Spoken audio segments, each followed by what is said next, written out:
In this video, we're going to talk about the ideal gas law, which is PV equals nRT.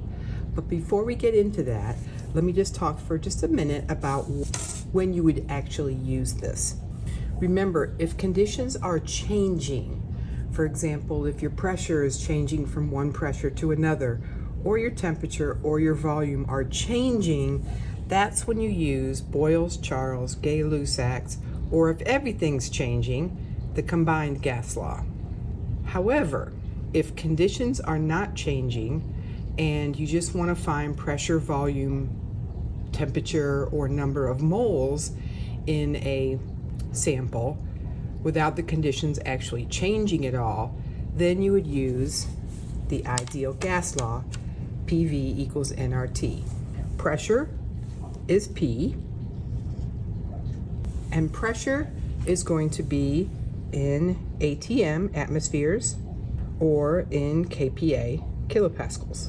It can be in either one of those, and we can use this law.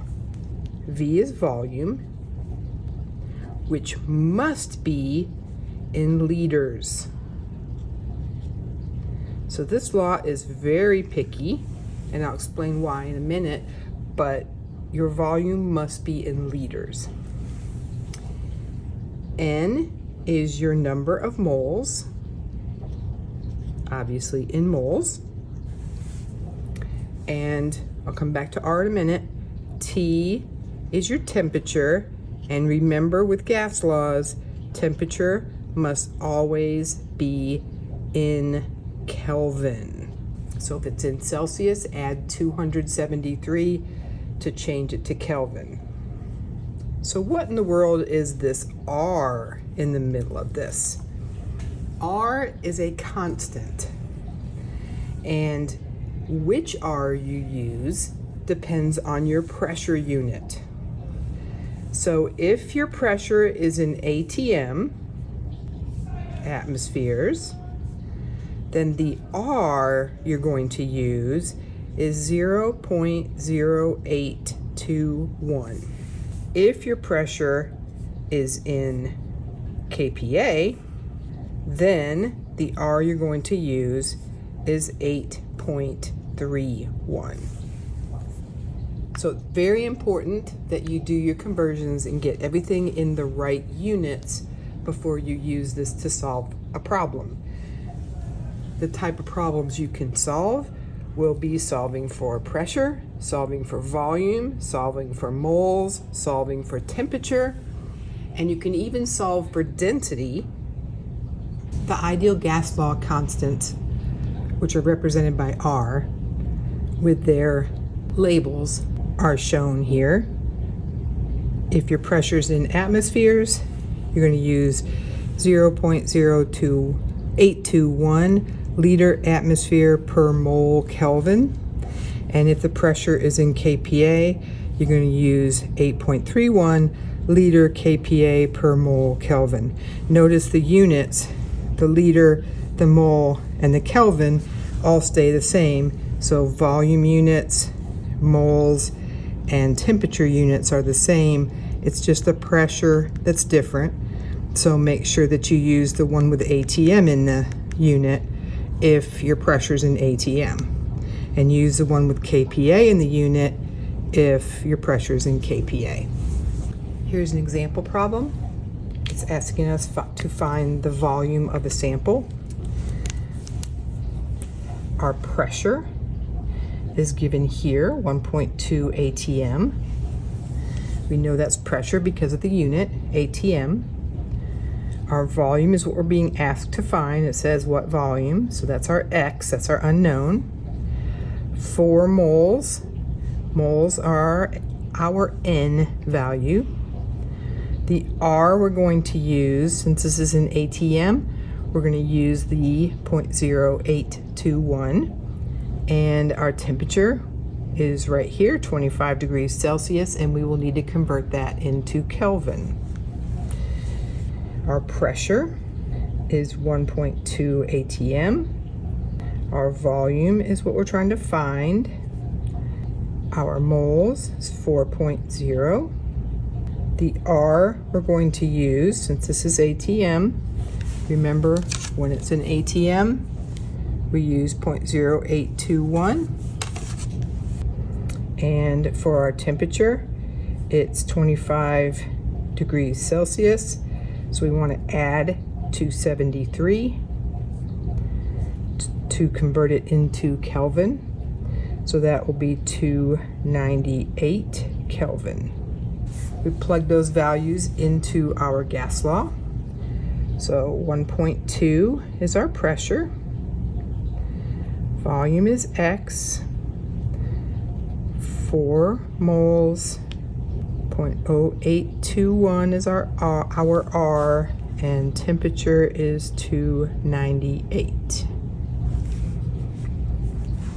So on the left side we have 1.2x. On the right side, which is 97.8632. We don't want to chop off any digits yet. We might introduce a round off error if we do that. So we're going to keep the whole number. I want to divide by 1.2 to get that x by itself. But if I do that on the left, I have to do it on the right. So our x will be 97.8632 divided by 1.2 is 81.55, etc. We are finding volume. Volume always comes out in liters when using the ideal gas law. And when we go back and look at our problem, for our pressure, we had 2 sig figs. Our moles had 2. So we're going to round to 2 sig figs. So we're going to keep the 2 biggest digits. So we're going to keep the 8. This 1, we look at the next digit we're cutting off. It's a 5. If it's 5 or higher, you round up. So 82 liters would be our final answer.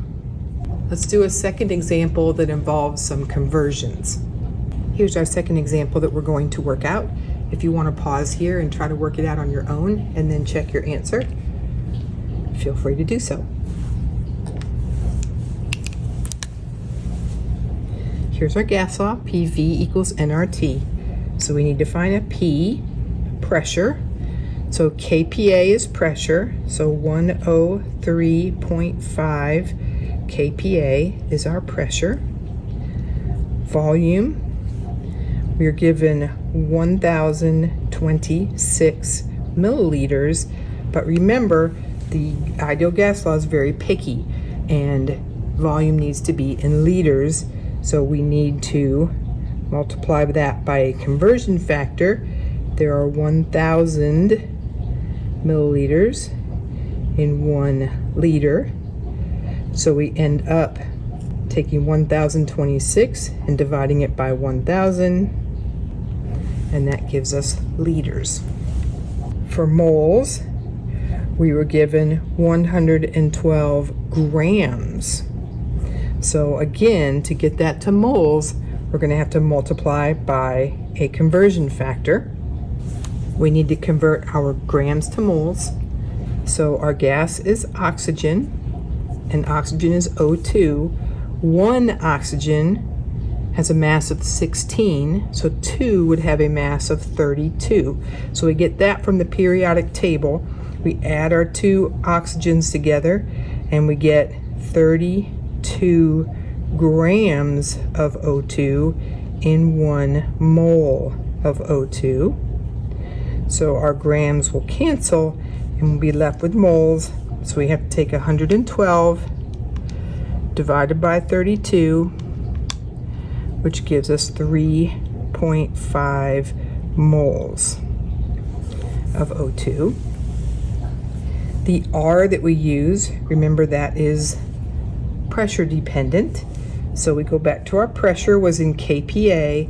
That means we need to use the 8.31, because when it's in kPa, we use 8.31 liter kilopascals per mole Kelvin. And our temperature is what we're being asked for. It asks for the temperature, so that's going to be our X. Remember that our temperature is going to come out in Kelvin. using this, and we'll have to convert it to Celsius, which we're asked for at the very end. So our pressure is 103.5. Our volume is 1.026 liters. Our moles are 3.5. R is 8.31, and temperature is X. 103.5 times 1.026 gives us the left side equal to 106.191. 3.5 times 8.31 is 29.085 X. We want to get X by itself, so we're going to divide by 29.085, so it cancels here, but we also need to do it on this side. So on this side, we're just going to have our X. On the other side, we need to take 106.191 divided by 29.085, and we get 3.651 Kelvin. Now we need to convert this Kelvin into Celsius. Remember that Kelvin is equal to Celsius plus 273. So Celsius, which is what we're trying to find, will be Kelvin minus 273. So here's our Kelvin. We want to subtract 273. And this gives us negative 269 degrees Celsius. Remember, you'll never have a negative Kelvin, but you can have negative Celsius. That is very, very cold.